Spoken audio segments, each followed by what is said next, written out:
سامعین کرام، آپ سن رہے ہیں مرزا امجد بیگ ایڈوکیٹ کے لڑے گئے مقدمات کے سلسلے میں ایک دلچسپ اردو مقدمے کی داستان جس کا نام ہے پس آئینہ۔ یہ اس سلسلے کی آخری اور قسط نمبر 2 ہے۔ مجھے امید ہے آپ کو میری یہ کاوش پسند آئی ہوگی۔ آپ نے اگر ابھی تک میرا چینل کہانی گھر سبسکرائب نہیں کیا تو ابھی میرے چینل کو سبسکرائب کر کے بیل نوٹیفیکیشن آن کر لیجئے تاکہ آنے والی ہر نئی کہانی کی اطلاع بر وقت آپ تک پہنچ سکے۔ عدالتی کارروائی کو منوعن بیان کرنا انتہائی غیر دلچسپ اور بور تجربہ ہے، اس لیے میں کسی بھی کیس کو کہانی کے رنگ میں بیان کرنے سے پہلے اس میں اچھی خاصی کانٹ چھانٹ کر لیتا ہوں تاکہ سامعین کا انہماک اور دلچسپی برقرار رہے۔ عام طور پر لوگ تفریح کی غرض سے ڈائجسٹ سنتے یا پڑھتے ہیں۔ تفریح کے ساتھ ساتھ انہیں معلومات بھی ملتی ہیں، چنانچہ کسی بھی ڈائجسٹ میں چھپنے والی تحریروں کو ڈائجسٹو یعنی ہضم ہونا چاہیے۔ میں نے سامعین کی اس ڈیمانڈ اور ضرورت کا ہمیشہ خیال رکھا ہے کہ اس کی سماعت کے دوران میں واقعات اتنی تیزی سے آگے نہیں بڑھتے جیسا کہ کہانی میں سنایا جاتا ہے۔ یہ بھی ضروری نہیں کہ ہر مقررہ پیشی پر سماعت بھی ہو ہی جائے۔ بعض اوقات دو پیشیوں کے درمیان کئی ماہ کا وقفہ حائل ہو جاتا ہے۔ اس تعطل کی ٹھوس وجوہات ہوتی ہیں۔ کبھی جج غیر حاضر ہے تو کبھی وکیل استغاثہ نے ناسازی طبیعہ کا سرٹیفکیٹ بھیج دیا، کبھی پیشکار غائب ہے۔ بعض اوقات تو ایسا بھی ہوتا ہے کہ آپ کے کیس کی باری تو ہے مگر اس کا نمبر مقررہ تاریخ میں اتنا نیچے لگا ہوا ہے کہ آپ کے کیس کی آواز پڑھنے سے پہلے ہی عدالت کا مخصوص وقت ختم ہو جاتا ہے۔ پھر اس تعطل کو برقرار رکھنے کے لیے منفی حربے بھی استعمال کیے جاتے ہیں۔ پیشکار کی مٹھی گرم کر کے آپ اپنے کیس کی تاریخ کو آگے بڑھوا سکتے ہیں۔ الغرض عدالتی چکر ایک بہت وسیع بھنور ہے جس میں پھنسنے والا اپنے ہوش و حواس کھو بیٹھتا ہے۔ میں نے موجودہ کیس کی کہانی بیان کرتے ہوئے بہت سی غیر ضروری باتیں اس میں سے حذف کر دی ہیں تاکہ سامعین کو بوریت سے بچایا جا سکے۔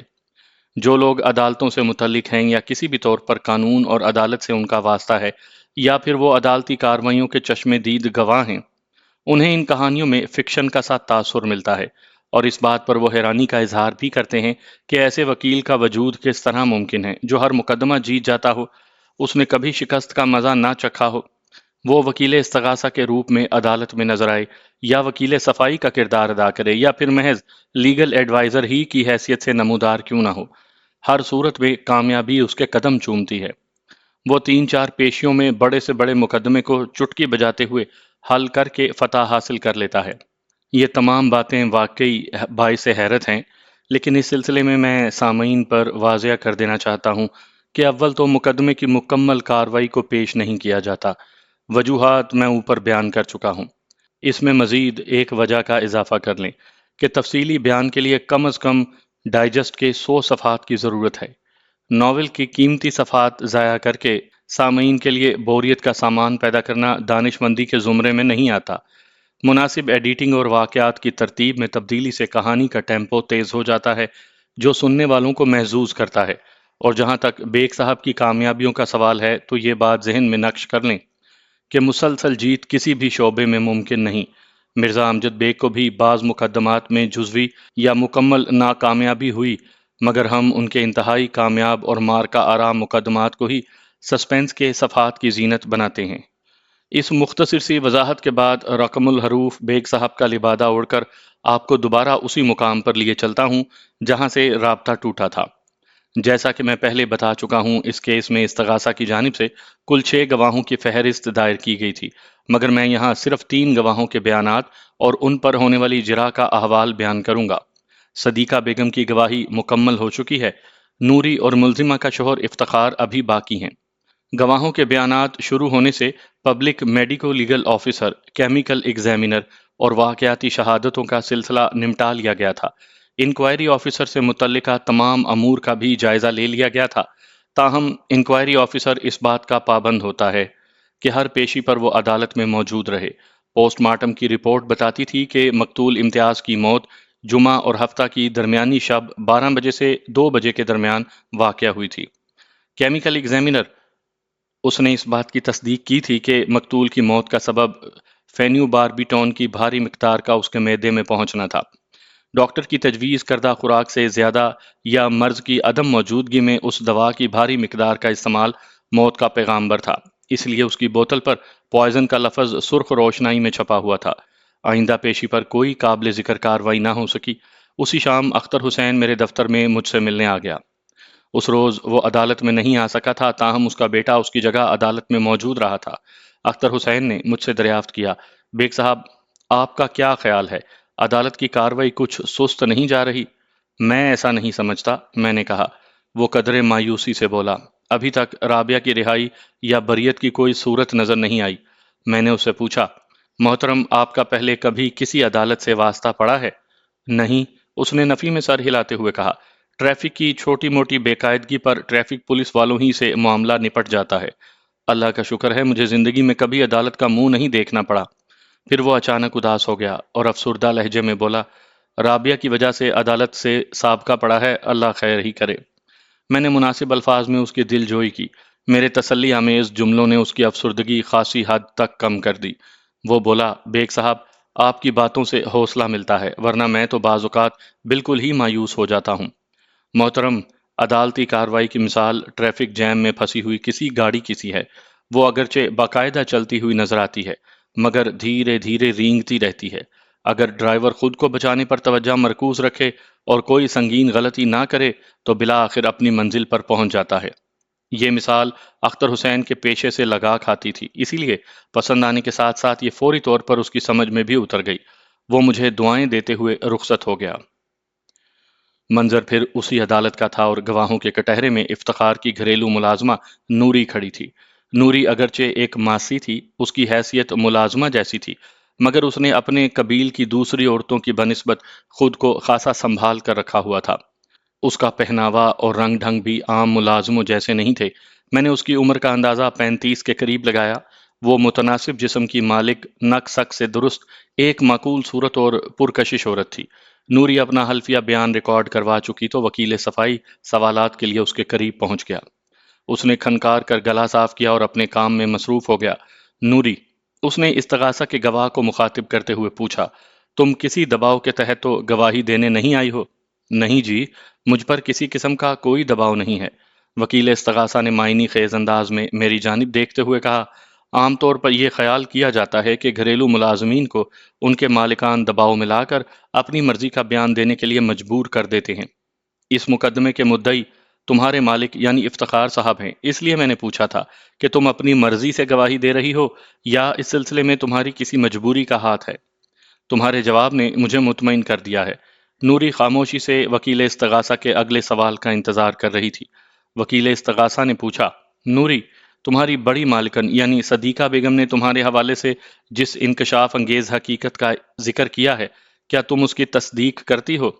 نوری نے الجھن زدہ نظر سے وکیل استغاثہ کو دیکھا۔ میں آپ کے سوال کو سمجھ نہیں سکی وکیل صاحب۔ وہ وضاحت کرتے ہوئے بولا، نوری، تمہاری بڑی مالکن نے معزز عدالت کو بتایا کہ ملزمہ اور کیسر کے تعلقات کے بارے میں تم نے انہیں اطلاع فراہم کی تھی۔ صدیقہ بیگم بالکل ٹھیک کہتی ہیں وکیل صاحب۔ تم نے ایسی کیا بات دیکھی تھی؟ میں نے چھوٹی مالکن یعنی ملزمہ کو چھپ چھپ کر سامنے والے کیسر سے اشارے کنائے کرتے دیکھا تھا، نوری نے جواب دیا۔ کس قسم کے اشارے کنائے؟ وہی جناب جو باہمی تعلقات رکھنے والے مرد اور عورت ایک دوسرے کو کرتے ہیں۔ اس کا مطلب ہے کہ کیسر بھی ملزمہ کے اشاروں کا جواب دیتا تھا؟ بالکل یہی بات تھی جناب، گویا ان کے درمیان بڑی پکی سیٹنگ تھی۔ آپ درست کہتے ہیں، نوری نے تصدیق کی۔ وکیل استغاثہ نے پوچھا، نوری، تم نے ان دونوں کی سیٹنگ کے بارے میں صدیقہ بیگم کو بتانے کے بعد کیا کیا تھا؟ میں نے اس گھر میں ہونے والی عجیب و غریب سرگرمی کے بارے میں اپنی بڑی مالکن کو بتا دیا، بس میرا فرض پورا ہو گیا، نوری نے کہا۔ اس کے بعد جو کچھ بھی کرنا تھا صدیقہ بیگم کو کرنا تھا۔ وکیل استغاثہ نے زاویہ سوالات تبدیل کرتے ہوئے پوچھا، مقتول تمہاری نظر میں کیسا آدمی تھا؟ امتیاز صاحب بہت اچھے انسان تھے، وہ بھرائی ہوئی آواز میں بولی۔ مرگی کے ظالم مرض نے انہیں بے بس کر کے رکھ دیا تھا، ورنہ وہ بڑے ہسمکھ اور زندہ دل آدمی تھے۔ ملزمہ کے ساتھ مقتول کا رویہ کیسا تھا؟ وکیل استغاثہ نے سوال کیا۔ مقتول ملزمہ کا بہت احترام کرتے تھے، اور ملزمہ کا رویہ مقتول کے ساتھ کیسا تھا؟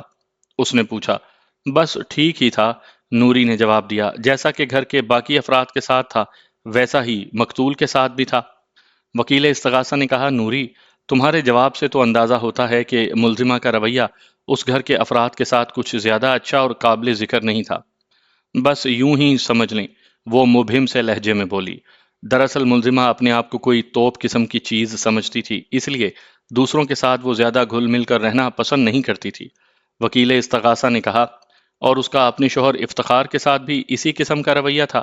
جی ہاں، کچھ ایسی ہی بات تھی، اس نے ایک مرتبہ پھر گول مول سا جواب دیا۔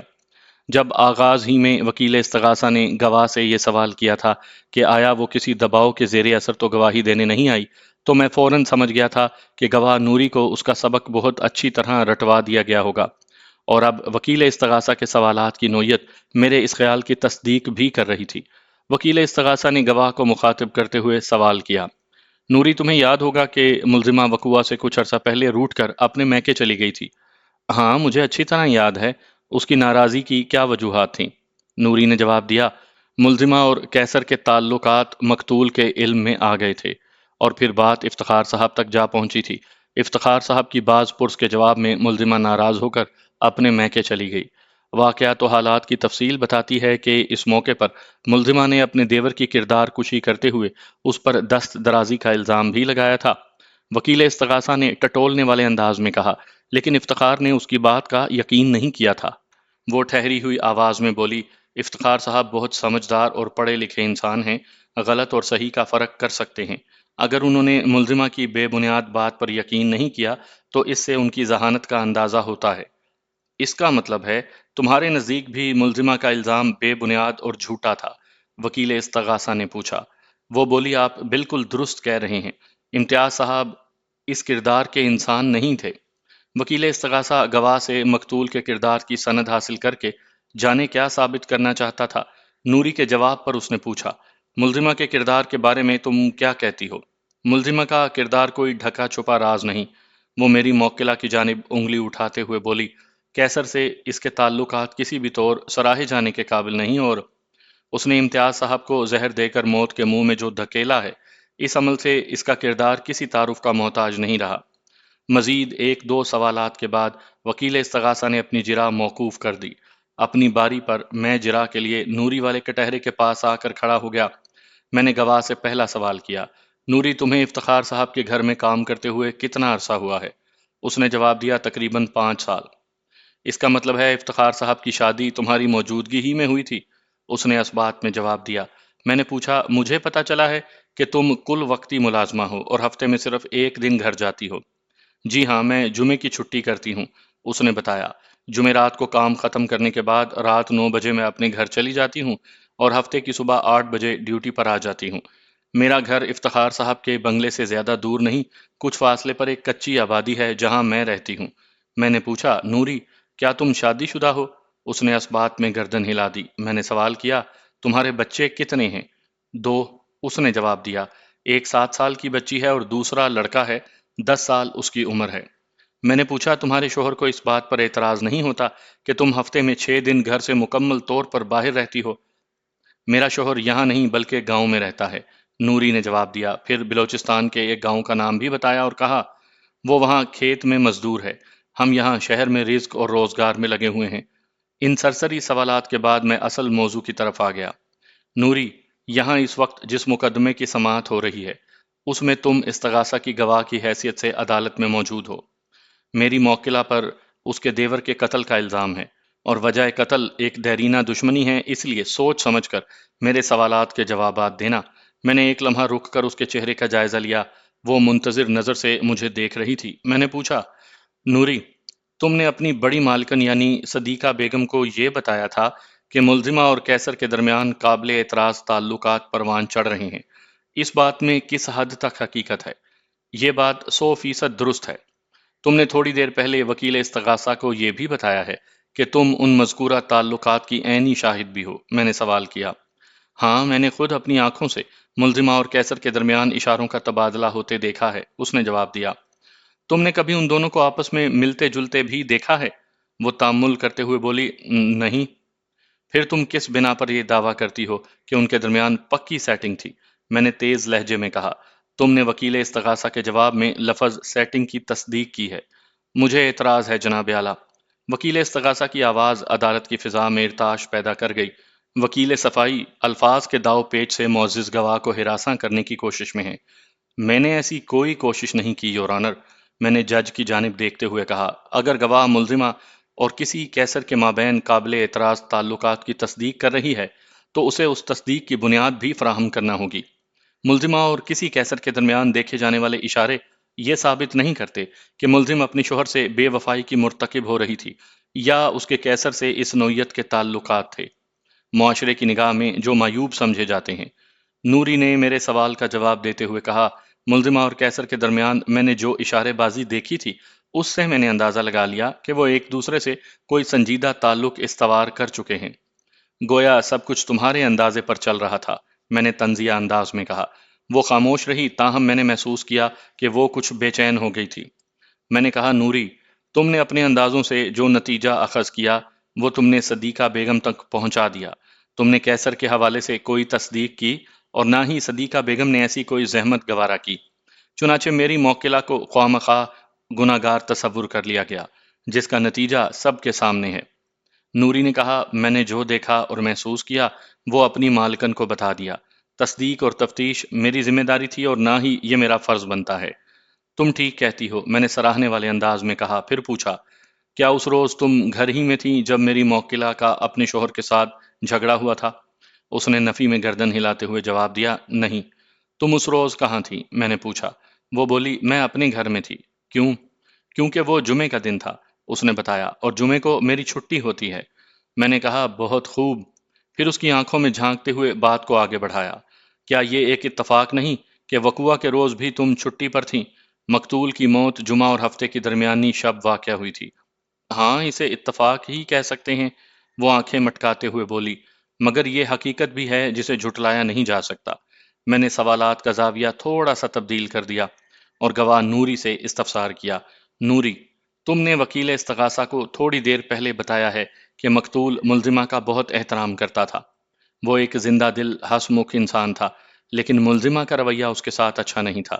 یہی نہیں بلکہ تم نے یہاں تک بھی کہا کہ ملزمہ کا گھر کے باقی افراد کے ساتھ بھی مناسب رویہ نہیں تھا۔ وہ خود کو کوئی توپ قسم کی چیز سمجھتی تھی اور دوسروں کے ساتھ گھل مل کر رہنا پسند نہیں کرتی تھی۔ حتیٰ کہ اپنے شوہر افتخار کے ساتھ بھی اس کا رویہ ایسا ہی تھا۔ تمہارے اس بیان میں کس حد تک صداقت ہے؟ میں نے جو کچھ دیکھا اور محسوس کیا وہی بیان کر دیا۔ اس نے ٹھہرے ہوئے لہجے میں کہا، مجھے جھوٹ بولنے کی کیا ضرورت ہے؟ میں نے پوچھا، تمہارے ساتھ ملزمہ کا سلوک کیسا تھا؟ ویسا ہی جیسا سب کے ساتھ تھا، اس نے بیزاری سے جواب دیا۔ میں نے کہا، اس سے تو یہ ثابت ہوتا ہے کہ میری موکلہ ایک مغرور اور نک چڑھی عورت ہے جو اپنے سامنے کسی کو نہیں گردانتی۔ تمہارا بیان تو کچھ اسی قسم کا نقشہ کھینچ رہا ہے۔ میں نے کسی غلط بیانی سے کام نہیں لیا، وہ سنجیدگی سے بولی۔ میں نے پوچھا، اب میں تم سے جو سوال کروں گا اس کا سوچ سمجھ کر جواب دینا۔ وہ الجھن زدہ نظر سے مجھے دیکھنے لگی۔ میں نے کہا، نوری، تم 5 سال سے ایک ملازمہ کی حیثیت سے افتخار صاحب کے گھر میں کام کر رہی ہو۔ اگرچہ تم اس روز گھر میں موجود نہیں تھی جب لڑائی جھگڑے کے بعد میری موکلہ روٹھ کر اپنے میکے چلی گئی تھی۔ اتفاق سے اس روز بھی تم چھٹی پر تھیں جب امتیاز کے قتل والا واقعہ پیش آیا تھا، لیکن تم بآسانی یہ بتا سکتی ہو کہ روٹ کر میکے جانے سے پہلے اور میکے سے واپس آنے کے بعد ملزمہ کے رویے میں کوئی فرق تم نے محسوس کیا یا نہیں؟ اس نے اثبات میں سر ہلا دیا اور بولی، میں نے رابعہ بی بی کے رویے میں خاصا فرق محسوس کیا تھا۔ مثلاً کیسا فرق؟ اب وہ پہلے کی طرح مغرور نہیں رہی تھی، اس نے جواب دیا، بلکہ سب کے ساتھ گھل مل کر رہ رہی تھی۔ اس کی کوئی خاص وجہ؟ کیا بتاؤں جی، جتنے منہ اتنی باتیں ہیں۔ وہ سادگی سے بولی، میں نے تو یہاں تک بھی سنا ہے، ملزمہ چونکہ مقتول سے انتقام لینا چاہتی تھی اس لیے اس میں انکسار اور لہجے میں مٹھاس آ گئی تھی۔ تم دوسروں کی باتیں چھوڑو، صرف اپنے منہ کی کہو۔ میں نے کہا، تمہارے خیال میں ملزمہ کے رویے میں تبدیلی کی وجہ کیا تھی؟ وہ سوچتے ہوئے بولی، میں یہ سمجھتی ہوں کہ اسے اپنی غلطی کا احساس ہو گیا تھا اور وہ اس کی تلافی کے لیے نہایت ہی نرم اور شائستہ ہو گئی تھی۔ تم کون سی غلطی کا ذکر کر رہی ہو؟ وہ بولی، وہی کیسر والی غلطی۔ اس کا مطلب ہے، میں نے جلدی سے کہا، تم اس خیال سے اتفاق نہیں کرتی ہو کہ ملزمہ نے محض مقتول سے انتقام لینے کے لیے اپنا رویہ بدلا تھا؟ ہاں، میں تو ایسا نہیں سمجھتی، وہ سنجیدگی سے بولی۔ میں نے ایک بات خاص طور پر محسوس کی کہ نوری خاصے محتاط رویے کا مظاہرہ کر رہی تھی۔ وہ رابعہ اور کیسر والے معاملات سے زیادہ کسی دوسرے موضوع پر کھل کر نہیں بولتی تھی۔ پتہ نہیں یہ اس کی محتاط روی تھی یا وہ سوچ سمجھ کر ایسا کر رہی تھی۔ مگر وکیل استغاثہ کے ایک سوال کے جواب میں اس نے میری موکلہ کو امتیاز کی موت کا ذمہ دار ٹھہرایا تھا، چنانچہ میں نے تیز اور چبھتے ہوئے لہجے میں گواہ کو مخاطب کرتے ہوئے کہا، نوری، تھوڑی دیر پہلے تم نے وکیل استغاثہ کی جرح کے جواب میں ملزمہ کے کردار کی وضاحت کرتے ہوئے بتایا تھا، کیسر سے اس کے تعلقات کسی بھی طور پر سراہے جانے کے قابل نہیں، اور اس نے امتیاز صاحب کو زہر دے کر موت کے منہ میں جو دھکیلا ہے، اس عمل سے اس کے کردار کے تعارف کی ضرورت باقی نہیں رہتی۔ اور اب میں نے ذرا توقف کرنے کے بعد کہا، تم کہہ رہی ہو کہ تم ایسا نہیں سمجھتی ہو کہ ملزمہ نے محض مقتول سے انتقام لینے کے لیے اپنا رویہ بدلا تھا؟ تمہارے دونوں بیانات میں کھلا تضاد موجود ہے، لہٰذا معزز عدالت کو بتاؤ کہ تمہارے کس بیان کو درست مانا جائے۔ وہ گڑبڑا گئی، تاہم جلد ہی اس نے اپنی گڑبڑاہٹ پر قابو پا لیا اور رک رک کر بتانے لگی، میں نے وکیل استغاثہ کو جو بھی جواب دیا تھا وہ بالکل ٹھیک ہے۔ میں ایسا ہی سمجھتی ہوں کہ رابعہ بی بی نے امتیاز صاحب کو موت کے منہ میں دھکیلنے کے لیے دودھ میں زہریلی دوا ملا کر دی تھی۔ اور یہ جو تم نے ابھی تھوڑی دیر پہلے کہا کہ تم ایسا نہیں سمجھتی ہو کہ ملزمہ نے مقتول سے انتقام لینے کے لیے اپنا رویہ بدلا تھا، اس کی کیا تک ہے؟ میں نے جارحانہ رویہ اختیار کرتے ہوئے پوچھا، میں دراصل آپ کی بات کو پوری طرح سمجھ نہیں پائی تھی۔ اس نے مکاری سے کہا، آپ نے اپنی بات ہی اتنی گھما پھرا کر کی تھی کہ میرا دماغ چکرا گیا اور پتہ نہیں میں کیا کہہ بیٹھی۔ بات ختم کر کے وہ امداد طلب نظروں سے وکیل استغاثہ کو دیکھنے لگی۔ وکیل استغاثہ نے اپنا فرض نبھاتے ہوئے کہا، جناب اعلیٰ، گواہ کا موقف اب بھی یہی ہے کہ ملزمہ نے مقتول کو موت کے گھاٹ اتارنے کے لیے اس دودھ کو زہریلا بنا دیا تھا۔ میں نے نوری کو مخاطب کرتے ہوئے کہا، اب تم اس بیان پر ثابت قدم رہو گی؟ وہ اسبات میں سر ہلا کر رہ گئی۔ میں نے پوچھا، کیا تم نے خود اپنی آنکھوں سے ملزمہ کو دودھ میں زہریلی دوا ملاتے ہوئے دیکھا تھا؟ گواہ نوری کا جھوٹ بالکل کھل چکا تھا۔ جج نے تھوڑی دیر پہلے اسے ناگوار نظر سے گھورا بھی تھا۔ میں چور کو اس کے گھر تک پہنچانے کا ارادہ کر چکا تھا تاکہ جج پر واضح کر سکوں کہ میری موکلہ بے قصور ہے۔ اسے قتل جیسے مقدمے میں ملوث کرنے کے لیے ایک سوچی سمجھی سازش کا سہارا لیا گیا ہے۔ نوری میرا سوال سن کر تڑپ اٹھی اور جلدی سے بولی، میں بھلا کیسے دیکھ سکتی ہوں؟ اس رات تو میں اپنے گھر پر تھی، جمعے کو میں چھٹی کرتی ہوں، اور یہ واقعہ جمعہ اور ہفتے کی درمیانی رات میں پیش آیا تھا۔ میں نے ڈانٹ سے مشابہ انداز میں کہا، جب ایک عمل تم نے اپنی آنکھوں سے دیکھا نہیں تو پھر اس کے بارے میں اتنے وثوق سے کس طرح کہہ سکتی ہو؟ میں جال میں آئے ہوئے شکار کو بچنے کا کوئی موقع نہیں دینا چاہتا تھا۔ نوری نے متذبذب انداز میں جواب دیا، ایک میں کیا، گھر کے تمام افراد ہی ایسا سمجھ رہے تھے اور کہہ بھی رہے تھے۔ یہ ایک احمقانہ جواب تھا۔ میں نے سخت لہجے میں کہا، میں تم سے پہلے بھی کہہ چکا ہوں کہ تم دوسروں کی بات نہ کرو، صرف اپنی کہو۔ دوسروں میں سر فہرست مقتول کی والدہ اور بڑا بھائی ہیں، وہ کچھ بھی کہہ سکتے ہیں۔ میں نے تو انہی کی بات پر یقین کیا تھا، اس کی سمجھ میں نہیں آ رہا تھا کہ کیا جواب دے۔ میں نے کہا، اس کا یہ مطلب ہوا کہ تم نے اپنی آنکھوں سے ملزمہ کو دودھ میں زہریلی دوا ملاتے نہیں دیکھا؟ ظاہری سی بات ہے، وہ مبہم انداز میں بولی، اس سے پہلے بھی تم نے ملزمہ کو کیسر سے باقاعدہ ملتے جلتے نہیں دیکھا۔ میں نے چبھتے ہوئے انداز میں کہا، مگر تم نے اندازہ لگا لیا کہ ان دونوں کے درمیان کوئی زبردست سیٹنگ چل رہی ہے۔ کیا تم کوئی قیافہ شناس ہو، یا تم نے تھوک کے حساب سے جھوٹ بولنے کا تہیہ کر رکھا ہے؟ وہ شرمندہ سی صورت بنا کر مجھے تکنے لگی۔ میں نے توجہ طلب نظر سے جج کو دیکھا، وہ پرمعنی انداز میں سر ہلانے لگا۔ میں دوبارہ گواہ نوری کی جانب متوجہ ہو گیا اور جرح کے سلسلے کو آگے بڑھاتے ہوئے سوال کیا، ملزمہ رابعہ اور میری موکلہ کی دوبارہ اپنی سسرال میں واپسی تمہیں کیسی لگی تھی؟ یہ ایک سوال برائے سوال تھا۔ وہ جزبز ہوتے ہوئے بولی، اچھی لگی تھی۔ میں نے پوچھا، مقتول کتنے عرصے سے مرگی کے مرض میں مبتلا تھا؟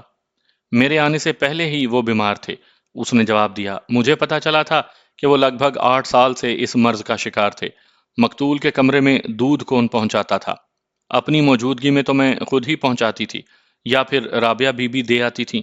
اور تمہاری چھٹی کے روز یہ فریضہ کون نبھاتا تھا؟ ظاہر ہے اس دن یہ کام ملزمہ کو ہی کرنا ہوتا ہوگا۔ میں نے پوچھا، وقوعہ کے روز دودھ والا گلاس مقتول کے کمرے میں کس نے پہنچایا تھا؟ یہ سوال میں نے ایک خاص مقصد کے تحت کیا تھا۔ اس نے جواب دیا، رابعہ بی بی نے۔ میں نے کہا، ظاہر ہے یہ بھی تمہارا اندازہ ہی ہوگا، کیونکہ اس روز تو تمہاری چھٹی تھی۔ وہ چند لمحے سوچنے کے بعد بولی، یہ میرا اندازہ نہیں، نہ ہی میں نے خود اپنی آنکھوں سے رابعہ کو امتیاز کے کمرے میں جاتے دیکھا۔ پھر تمہاری معلومات کا ذریعہ کیا ہے؟ میں نے تیز آواز میں سوال کیا۔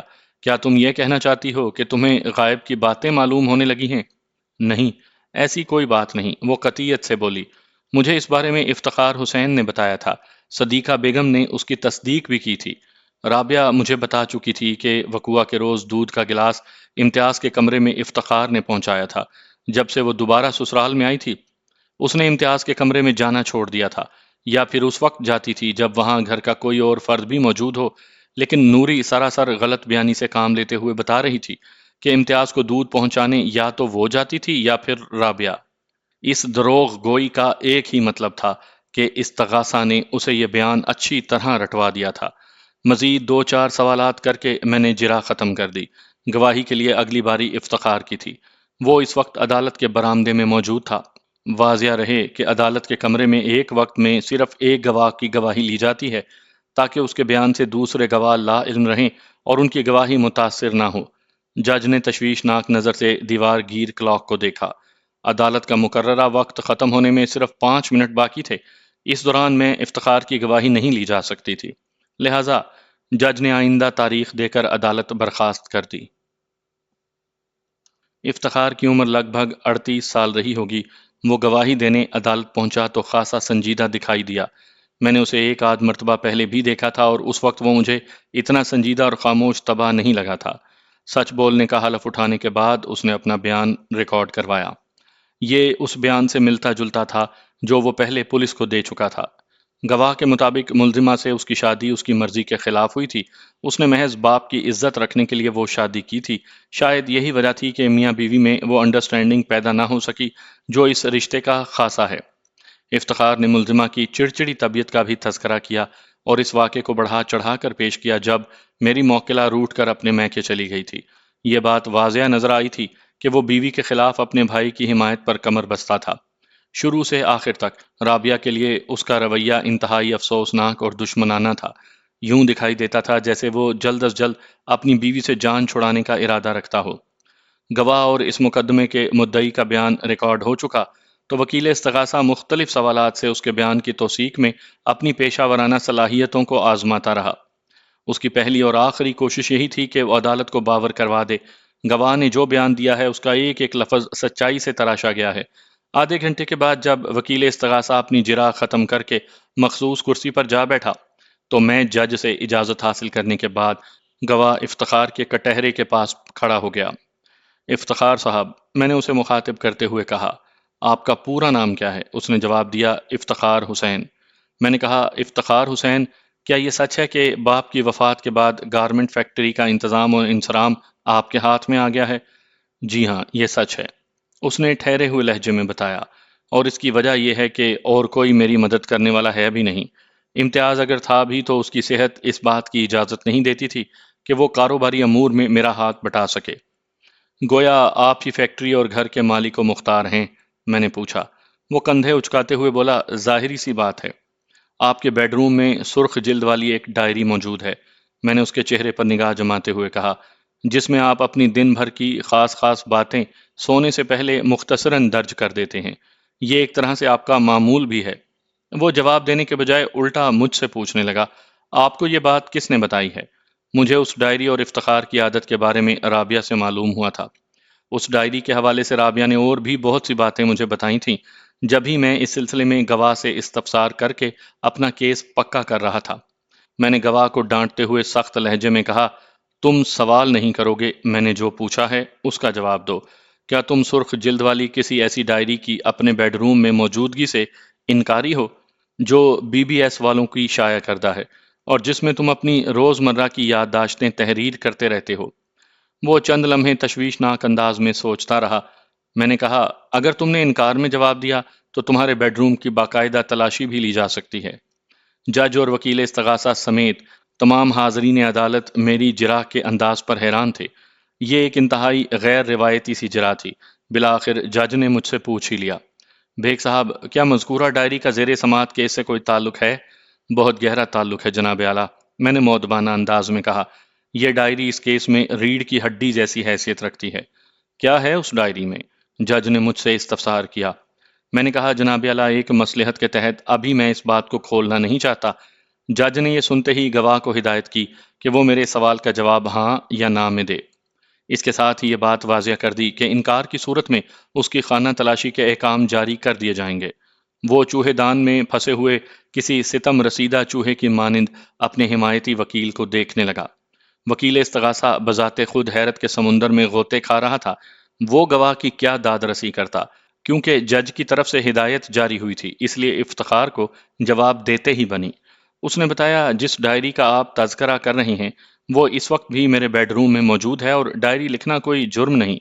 بے شک یہ فعل کسی بھی صورت جرائم کی فہرست میں نہیں آتا، میں نے تائیدی انداز میں کہا، لیکن اگر یہ ڈائری اچانک آپ کے بیڈ روم سے غائب ہو گئی تو پھر آپ کو مجرم سمجھا جائے گا۔ اس ڈائری کی حفاظت اب آپ ہی پر واجب ہو چکی ہے۔ افتخار حسین الجھن زدہ نظر سے مجھے دیکھنے لگا۔ وہ قطعاً یہ بات نہیں سمجھ سکتا تھا کہ میں نے ڈائری کی حفاظت والی بات کس مقصد کے تحت کی تھی۔ اگر اسے اس سلسلے میں ذرا سا بھی کھٹکا ہوتا یا وہ میرے عزائم سے آگاہ ہوتا تو پہلی فرصت میں وہ ڈائری کے وجود سے انکاری ہو جاتا۔ میں نے جو کچھ سوچ رکھا تھا اس طرف ابھی تک اس کا ذہن گیا نہیں تھا، اور اب اگر وہ اس بارے میں سوچ بھی لیتا تو کوئی فرق نہیں پڑتا تھا۔ سرخ ڈائری کی حفاظت اس کے ذمے تھی، اور یہ بات اس کیس کے منصف کے روبرو طے پائی تھی۔ اس ڈائری کی اہمیت اس سے صرف دو افراد واقف تھے، ایک میں اور دوسری میری موکلہ رابعہ۔ فی الحال میں مصلحت کے پیش نظر کسی تیسرے فرد کو اس راز میں شریک نہیں کرنا چاہتا تھا۔ میں استغاثہ کے گواہ افتخار حسین کی جانب متوجہ ہو گیا۔ اب میری جرح کا انداز بالکل مختلف تھا۔ افتخار صاحب، میں نے گواہ کو مخاطب کرتے ہوئے پوچھا، ملزم اور مقتول کے درمیان کشیدگی کا سبب آپ کے نزدیک کوئی کیسر نامی شخص ہے، مگر ملزمہ اس سبب کو مقتول کی دست درازی پر محمول کرتی ہے۔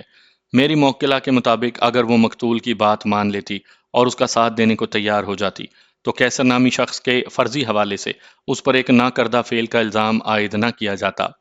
وہ میرا جملہ پورا ہونے سے پہلے ہی بول اٹھا، کیسر کوئی فرضی کردار نہیں وکیل صاحب، یہ شخص ہمارے سامنے والے بنگلے میں رہتا ہے۔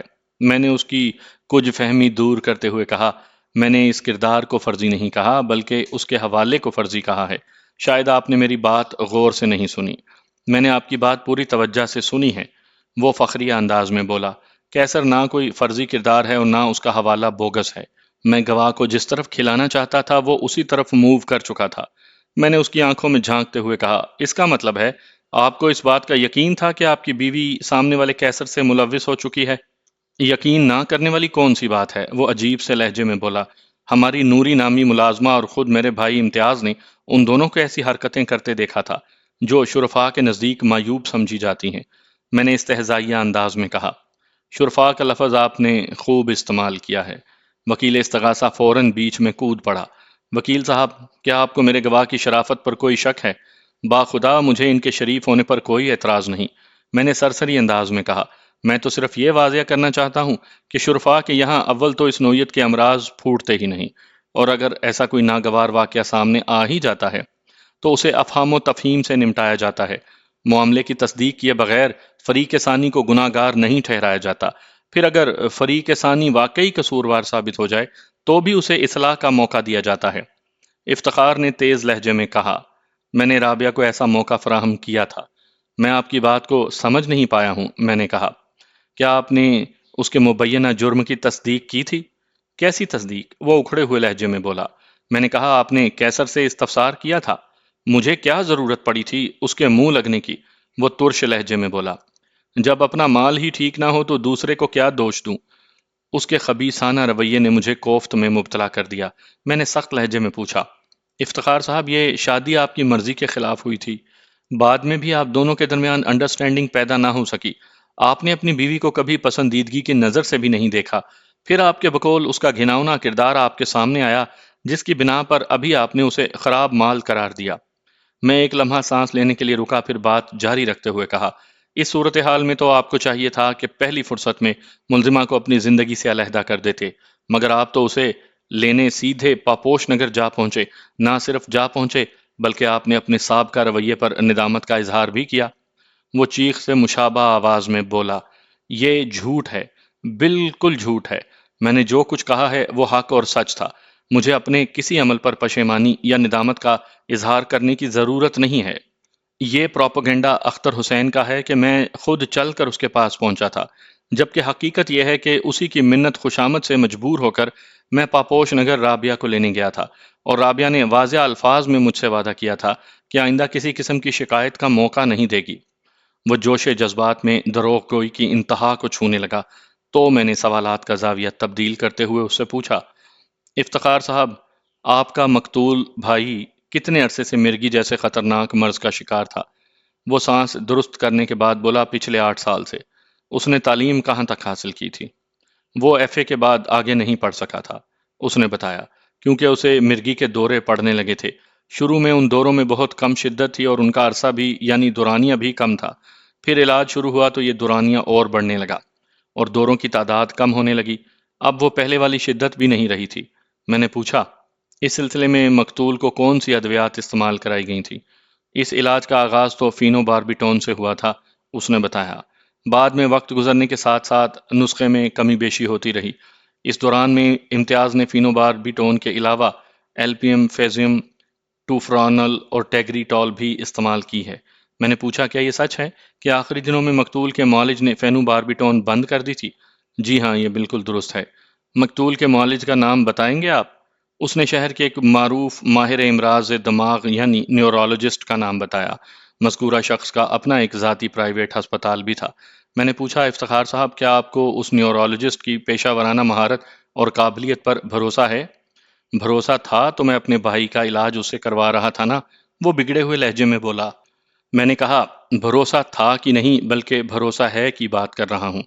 وہ جلدی سے بولا، تھا بھی اور ہے بھی۔ وہ بہت ہی ماہر اور تجربہ کار نیورولوجسٹ ہے۔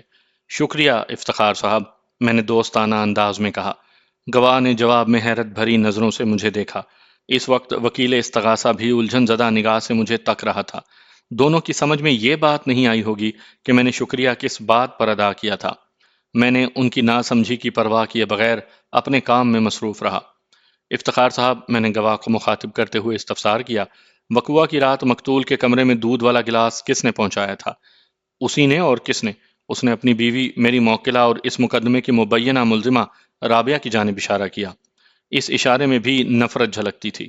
میں نے کہا، میری موکلہ نے مجھے بتایا ہے کہ وقوع کی رات وہ دودھ سے بھرے 2 گلاس آپ کے بیڈ روم میں لائی تھی، ایک آپ کے لیے اور دوسرا آپ کے مقتول بھائی امتیاز کے لیے، لیکن وہ مقتول کے کمرے میں نہیں گئی، کیونکہ دوبارہ آپ کے گھر میں واپسی کے بعد سے اس نے مقتول کی تنہائی میں جانے سے اجتناب برتنا شروع کر دیا تھا۔ اس کی درخواست پر آپ دودھ سے بھرا ہوا گلاس لے کر مقتول کے کمرے میں گئے تھے، کیونکہ رات سونے سے پہلے دودھ پینا آپ دونوں بھائیوں کا برسوں کا معمول تھا۔ کیا میں غلط کہہ رہا ہوں؟ آپ نے جو فرمایا ہے اس میں صرف ایک بات غلط ہے، اور وہ یہ کہ دودھ کا گلاس میں نے مقتول کے کمرے میں پہنچایا تھا۔ وہ ایک ایک لفظ پر زور دیتے ہوئے بولا، اور یہ بات اس لیے غلط ہے کہ آپ کو یہ معلومات ملزمہ نے فراہم کی ہیں، جو اول درجے کی دروغ گو اور چال باز ہے۔ وہ میرے بھائی کی قاتلہ بھی ہے۔ میں نے کہا، کیا آپ اس بات سے انکار کریں گے کہ فینو باربیٹون کی خالی ہونے والی آخری شیشی ملزمہ نے آپ سے یہ کہتے ہوئے لی تھی کہ وہ اس میں میٹھا سوڈا یعنی سوڈیم بائی کاربونیٹ رکھے گی؟ اسی مقصد کے لیے وہ اس خالی شیشی کو کچن میں لے گئی تھی، مگر شیشی میں میٹھا سوڈا ڈالنے کی نوبت ہی نہیں آئی اور اسے قتل کے الزام میں دھر لیا گیا۔ کچن کیبنٹ سے وہ شیشی بھی برآمد کر لی گئی جس پر اس کی انگلیوں کے نشانات ثبت ہو چکے تھے۔ اس نے تحمل سے میری بات سنی اور ٹھہرے ہوئے لہجے میں بولا، میں عرض کر چکا ہوں کہ آپ کی موکلہ جھوٹ بولنے کی ماہر ہے۔ اول تو یہ کہ جب امتیاز کی فینو باربیٹون بند کی گئی تو شیشی آدھی سے زیادہ بھری ہوئی تھی۔ دوم یہ کہ ملزمہ نے میٹھا سوڈا رکھنے کے لیے وہ شیشی مجھ سے مانگی ہی نہیں۔ یقینی طور پر اس نے مذکورہ شیشی چرائی ہوگی۔ کہاں سے چرائی ہوگی؟ میں نے پوچھا۔ اس نے بتایا، امتیاز کے کیبنٹ سے، جہاں اس کے استعمال کی ادویات رکھی رہتی تھیں۔ جب فینو باربیٹون کا استعمال روک دیا گیا تھا تو پھر وہ دوائیوں والی کیبنٹ میں کیا کر رہی تھی؟ میں نے استفسار کیا۔ انڈے دے رہی تھی، وہ بیزاری سے بولا۔ میں نے اسے ایک کونے میں رکھ دیا تھا تاکہ اگر معالج دوبارہ اس کے استعمال کی ہدایت کرے تو اسے کام میں لایا جا سکے۔ میں نے اس کی یاوہ گوئی کا برا منائے بغیر کہا، کیا مقتول از خود مقررہ وقت پر دوا استعمال کر لیتا تھا؟ میں صبح شام اور رات کو خود اپنے ہاتھ سے اسے دوا کھلاتا تھا، گواہ نے بتایا۔ یہ کام امتیاز پر نہیں چھوڑا جا سکتا تھا۔ میں نے پوچھا، اگر مقتول کی لاش کے پاس سے اس کا تحریر کردہ پیغام آپ کے ہاتھ نہ لگتا تو پھر آپ کیا کرتے؟ ایک لمحے کو رک کر میں نے اپنی بات کی وضاحت کی۔ یوں سمجھیں اگر مقتول اپنی تحریر سے یہ بتانے کی کوشش نہ کرتا کہ اس کے دودھ میں کوئی زہریلی شے ملا دی گئی ہے جو اس کی موت کا سبب بن رہی ہے، تو اس صورتحال میں آپ کا رد عمل کیا ہوتا؟ ظاہر ہے ہم اسے امتیاز کی طبعی موت سمجھتے، اس نے عام سے لہجے میں کہا۔ وہ 8 سال سے بیمار چلا آ رہا تھا، تجہیز و تکفین کے بعد خاموشی سے اسے دفن کر دیتے۔ اللہ اللہ، خیر صلاح؟ میں نے پوچھا، آپ کے خیال میں مقتول نے وہ تحریر چھوڑ کر کوئی غلطی کی تھی یا عقل مندی کا ثبوت پیش کیا تھا؟ غلطی کا تو سوال ہی پیدا نہیں ہوتا، وہ قطعیت سے بولا۔ اس نے ہمیں اپنی موت کے سبب سے آگاہ کر کے نہایت ہی سمجھداری کا مظاہرہ کیا ہے۔ اگر وہ ایسا نہ کرتا تو آج یہ چال باز عورت ملزموں کے کٹہرے میں کھڑی نظر نہ آتی۔ یہاں کھڑی نظر نہ آتی تو پھر ہمارے گھر میں ہوتی۔ امتیاز کی تو یہ جان لے ہی چکی تھی، اس کے بعد میں اس کا نشانہ بنتا۔ پتہ نہیں یہ میرے ساتھ کس قسم کا بھیانک سلوک کرتی۔ اس نے ایک جھرجھری لی اور بات کو پورا کرتے ہوئے بولا، ایسی سازشی اور قاتل کو اتنی عبرتناک سزا ملنی چاہیے کہ دوسروں کے لیے مثال قائم ہو جائے۔ وہ جذبات کی رو اور کدورت کے فلو میں جانے کیا کیا بولتا چلا گیا۔ میں صبر سے اس کی فضولیات سنتا رہا۔ جب اس کی زبان کو بریک لگے تو میں نے جج کی جانب روئے سوخن موڑتے ہوئے کہا، ڈیٹس آل یور آنر، مجھے گواہ سے اور کچھ نہیں پوچھنا۔ جج گردن جھکا کر کافی دیر تک اپنی میز پر پھیلے ہوئے کاغذات کا جائزہ لیتا رہا۔ پھر اس نے دلائل کے لیے تاریخ دے کر عدالت برخاست کرنے کا اعلان کر دیا۔ The court is adjourned۔ وکیل استغاثہ نے میری موکلہ کے خلاف دلائل کا آغاز بڑے دھواں دھار انداز میں کیا اور لگ بھگ 1 گھنٹے تک وہ گھسی پٹی باتوں کو دہرا کر رابعہ کو قاتل ثابت کرنے کی کوشش کرتا رہا۔ جب اس کی تقریر اختتام پر پہنچی تو میں نے اپنی موکلہ اور اس مقدمے کی ملزمہ رابعہ کی بے گناہی ثابت کرنے کے لیے دلائل دینا شروع کیے۔ میں نے جج کو مخاطب کرتے ہوئے کہا، جناب اعلیٰ، میں دلائل کا آغاز کرنے سے پہلے آپ کی اجازت سے انکوائری آفیسر سے چند سوالات کرنا چاہتا ہوں۔ انکوائری آفیسر حسب معمول عدالت کے کمرے میں موجود تھا۔ جج نے مجھے میرے حسب منشا اجازت دے دی۔ میرے سوالات کوئی نئے نہیں تھے، تاہم اس موقع پر یہ دہرائی بہت ضروری تھی۔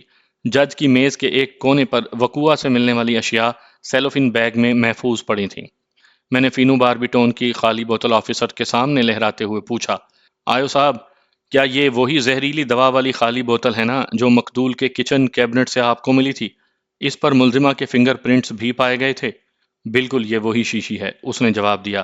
میں نے کہا، مدعی افتخار حسین کے مطابق اس شیشی میں آدھی سے زیادہ خطرناک زہریلی گولیاں موجود تھیں، جبکہ استغاثہ کے مطابق ملزمہ نے یہی گولیاں مقتول کے دودھ والے گلاس میں گھول کر ملا دی تھیں، جس سے اس کی موت واقع ہوئی۔ کیا میں غلط کہہ رہا ہوں؟ نہیں، آپ نے بالکل درست فرمایا، وہ تائیدی انداز میں بولا۔ میں نے دوسرا سیلوفین بیگ اٹھا لیا۔ اس بیگ میں وہ گلاس محفوظ کیا گیا تھا جس میں مقتول کو دودھ دیا گیا تھا۔ میں نے وہ بیگ انکوائری آفیسر کو دکھاتے ہوئے پوچھا، کیا اسی گلاس کا زہریلا دودھ پینے سے مقتول کی موت واقع ہوئی تھی؟ اس نے اس بات میں گردن ہلا دی۔ اور اس گلاس کے لیبارٹری ٹیسٹ سے یہ بات ثابت ہوئی تھی کہ اس میں موجود دودھ کو زہریلا کرنے کے لیے اس میں فینو باربیٹون کی بھاری مقدار شامل کی گئی تھی۔ یہی زہر کیمیکل ایگزامینر کی رپورٹ میں بھی ظاہر ہوا تھا۔ انکوائری آفیسر کی سمجھ میں نہیں آ رہا تھا کہ میں یہ باتیں اس آخری مرحلے میں دوبارہ کیوں دہرا رہا ہوں، تاہم اس نے میرے سوال کے جواب میں صرف اتنا کہا، جی ہاں۔ میں نے کہا، استغاثہ کے ریکارڈ میں مقتول کی آخری تحریر موجود ہے، میں آپ کو زحمت دے رہا ہوں، آپ بآواز بلند وہ مختصر سی تحریر عدالت میں پڑھ کر سنائیں۔ اس سے کیا ہوگا؟ یہ سوال وکیل استغاثہ نے کیا تھا۔ میں نے گول مول جواب دیا، جو کچھ بھی ہوگا حاضرین عدالت کے سامنے ہی ہوگا۔ انکوائری آفیسر نے میری فرمائش پوری کرتے ہوئے مقتول کی زندگی کے آخری لمحات کے شاہکار وہ تحریر بلند آواز میں پڑھ کر سنا دی۔ میں مر رہا ہوں، میرا دم گھٹ رہا ہے، جب سے میں نے دودھ پیا ہے میری طبیعت بہت تیزی سے بگڑ رہی ہے، اتنی تیزی سے کہ میں بے بس ہوں اور کمرے سے نکل کر کسی کو اطلاع بھی نہیں دے سکتا، اس لیے ٹوٹے ہوئے الفاظ میں اپنی کیفیت بیان کر رہا ہوں۔ مجھے شک نہیں بلکہ یقین ہے کہ اس دودھ میں کوئی زہریلی شے ملی ہوئی تھی۔ میں جان ہار رہا ہوں، میں مر۔ انکوائری آفیسر نے تحریر ختم کی تو میں نے اس کا شکریہ ادا کیا اور روئے سخن جج کی جانب موڑتے ہوئے دلائل دینا شروع کیے۔ جناب اعلیٰ، میری موکلہ بے گناہ ہے، اسے ایک گہری اور سوچی سمجھی سازش کے تحت قتل کے اس مقدمے میں پھانسنے کی کوشش کی گئی ہے۔ میں ملزمہ کی بے گناہی کو ثابت کرنے کے لیے زیادہ تفصیل میں نہیں جانا چاہتا، بلکہ اب تک سماعت شدہ نہایت ہی اہم نکات کو سامنے لاؤں گا۔ جناب اعلیٰ، میری موکلہ کو قاتل کے مقام تک لانے کے لیے اس کی بے وفائی کو بنیاد بنایا گیا ہے۔ اسے سامنے والے کیسر نامی ایک شخص سے ملوث قرار دیا گیا، لیکن کسی کو اتنی زحمت نہ ہوئی کہ مرد مذکورہ سے بھی استفسار کیا جاتا۔ جب ملزمہ نے مقتول کی ناجائز خواہش کو ماننے سے انکار کر دیا تو اس نے الٹا اس پر الزام لگا دیا۔ شروع سے آخر تک اس الزام میں حقیقت کی ایک رمق دکھائی نہیں دیتی۔ ملزمہ کے شوہر نے یہاں تک کہہ دیا کہ جب اپنا ہی مال خراب ہو تو دوسرے کو کیا کہیں۔ افتخار کے اس جملے سے بیوی کے لیے اس کی بدگمانی، دشمنی صاف ظاہر ہوتی ہے، جبکہ ساس دور کی کوڑی لائی ہیں کہ ملزم نے اسے پارا کھلا دیا، جس کی وجہ سے وہ گٹھیا کا مریض بن گئی۔ گھریلو ملازمہ نوری بھی اپنے دعووں کو ثابت نہ کر سکی، بلکہ اس کی گواہی کی گاڑی تو اندازوں کے ایندھن سے چلتی نظر آتی ہے۔ میری موکلہ پر جو الزامات لگائے گئے ہیں وہ بے بنیاد اور مبنی بر بدنیتی ہیں۔ ایک لمحے کو سانس لینے کی خاطر میں رکا، پھر دلائل کے سلسلے کو آگے بڑھایا۔ جناب اعلیٰ، اب میں نہایت ہی اہم اور نازک معاملات کی طرف آتا ہوں۔ مقتول مرگی کا مریض تھا اور گزشتہ 8 سال سے اس کا علاج ہو رہا تھا۔ اس مرض میں جو بھی ادویات استعمال کروائی جاتی ہیں وہ بنیادی طور پر برین فنکشن کو سلو ڈاؤن کرتی ہیں، چاہے وہ فینو باربیٹون ہو یا فیگرمی ٹال۔ برین فنکشن میں سستی نمودار ہوتے ہی مریض ایک خمار یا نیند سی محسوس کرنے لگتا ہے۔ یہ ڈاکٹر کی چابک دستی پر منحصر ہے کہ وہ مریض کی کیفیت کو دیکھتے ہوئے ڈوز کا انتخاب کرے تاکہ دوا مریض پر اثر بھی کرے اور وہ ایک مستقل نیند کی کیفیت میں بھی نہ رہے۔ یہ طے ہے کہ ان ادویات کا اوور ڈوز ہونا خطرناک ہے اور حد سے زیادہ مقدار کا جسم میں اتر جانا موت کا پیغامبر ثابت ہوتا ہے۔ اسی لیے ان پر پوائزن کا لفظ شائع کیا جاتا ہے، یعنی ایک حد میں یہ دوا ہے اور حدود کراس کرے تو یہ زہر کی شکل اختیار کر لیتی ہے۔ میں نے تھوڑا توقف کر کے حاضرین عدالت پر ایک نگاہ ڈالی اور اپنے بیان کو جاری رکھتے ہوئے کہا، میں نے ابھی جو کچھ بتایا ہے اس میں میرے ذاتی خیالات کو دخل نہیں، بلکہ یہ ایک کنکریٹ میڈیکل ریسرچ ہے اور اس کی تصدیق کے لیے یہاں ایک نیورولوجسٹ بھی موجود ہے۔ سب نے حاضرین عدالت کو ٹٹولتی ہوئی نظر سے دیکھا، گویا وہ اس وقت ایک دوسرے کو دیکھ رہے تھے۔ میں نے کہا، میں نے جس ہستی کا ذکر کیا ہے وہ عدالت سے باہر ہے اور ضرورت پڑنے پر انہیں اندر بلایا جا سکتا ہے۔ وہ اس شہر کے مشہور و معروف ماہر امراض دماغ ہیں۔ سب سے زیادہ بے چینی مجھے افتخار حسین کے چہرے پر نظر آئی۔ جج نے مجھے مخاطب کرتے ہوئے پوچھا، بیگ صاحب، آپ میڈیسن کے بارے میں کچھ کہہ رہے تھے؟ Yes your owner. میں دوبارہ جج کی جانب متوجہ ہو گیا اور دلائل کے سلسلے کو آگے بڑھاتے ہوئے کہا، کیمیکل ایگزامینر کی رپورٹ کو چیلنج نہیں کیا جا سکتا۔ اس رپورٹ کے مطابق مقتول کی موت فینو باربیٹون کی بھاری مقدار کے سبب واقع ہوئی ہے۔ پوسٹ مارٹم کی رپورٹ کے مطابق مقتول کی موت کا وقت 12 سے 2 بجے کے درمیان میں ہے۔ مقتول امتیاز نے کم و بیش رات 11 بجے دودھ کا گلاس پیا تھا۔ جناب اعلیٰ، فینو باربیٹون کی بھاری مقدار نے مقتول کے برین فنکشن کو اس قدر سلو ڈاؤن کر دیا کہ وہ ابدی نیند میں چلا گیا۔ اس طرح گہری نیند کی حالت میں وہ رات 12 سے 2 بجے کے درمیان موت کے منہ میں چلا گیا۔ لیکن وہ تحریر، جج نے جملہ ادھورا چھوڑ کر سوالیہ نظر سے مجھے دیکھا۔ Here is the point your owner, میں نے جوش بھرے لہجے میں کہا۔ وکیل استغاثہ اور افتخار حسین چونک کر مجھے دیکھنے لگے۔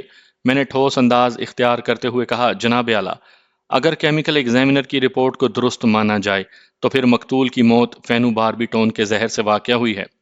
اگر ہم کیمیکل ایگزامینر کی رپورٹ کو راست تسلیم کریں گے تو ہمیں یہ بھی ماننا ہوگا کہ مقتول کی موت گہری نیند کے دوران میں کسی وقت اس کا دماغ بند ہونے سے واقع ہوئی۔ ایسی صورت میں مقتول کا کوئی تحریر چھوڑنا سمجھ سے بالاتر اور میڈیکل ریسرچ کے منافی ہے۔ فینو باربیٹون کے زہر سے ہلاک ہونے والا کوئی بھی شخص اپنی موت کا منظر بیان نہیں کرتا کہ میں مر رہا ہوں، میرا دم گھٹ رہا ہے، مجھے یقین ہے کہ دودھ میں کوئی زہریلی شے ملا کر مجھے قتل کرنے کی کوشش کی جا رہی ہے، میں مر رہا ہوں، وغیرہ وغیرہ۔ What nonsense it is, I say all this Bush. جج نے بھویں سکیٹ کر وکیل استغاثہ کو دیکھا اور پوچھا، آپ کیا فرماتے ہیں اس سلسلے میں؟ وہ میں کر کے رہ گیا۔ میں نے کہا، جناب اعلیٰ، اگر آپ کی اجازت ہو تو تصدیق کے لیے نیورولوجسٹ کو اندر بلا لوں؟ جج نے ایک مرتبہ پھر وکیل استغاثہ سے استفسار کیا، آپ اس سلسلے میں تصدیق کی ضرورت محسوس کرتے ہیں یا بیگ صاحب کے دعوے کو آپ نے تسلیم کر لیا ہے؟ وکیل استغاثہ کی حالت اور چہرے کے تاثرات سے تو یہی لگتا تھا کہ اس کے پاؤں کے نیچے سے زمین کھسک چکی ہے۔ تاہم ایسے وکیل مخالف کا کیا فائدہ جو مخالفت سے باز آ جائے۔ اس نے میری باتوں کی تصدیق کے لیے نیورولوجسٹ کو اندر بلانے کی فرمائش کر دی۔ میرے پیش کردہ ماہر امراض دماغ کو دیکھ کر افتخار حسین کو ذہنی اور جسمانی جھٹکا بیک وقت لگا، کیونکہ یہ وہی ماہر تھا جو مقتول کا معالج رہا تھا۔ میں نے یہ بات معزز عدالت کے ریکارڈ میں نوٹ کروا دی۔ مذکورہ نیورولوجسٹ میرے ایک دوست ڈاکٹر کا قریبی رشتہ دار تھا، اس لیے میری درخواست اور رابعہ کی مظلومیت کے پیش نظر اس نے اپنے قیمتی وقت میں سے کچھ وقت نکال لیا تھا۔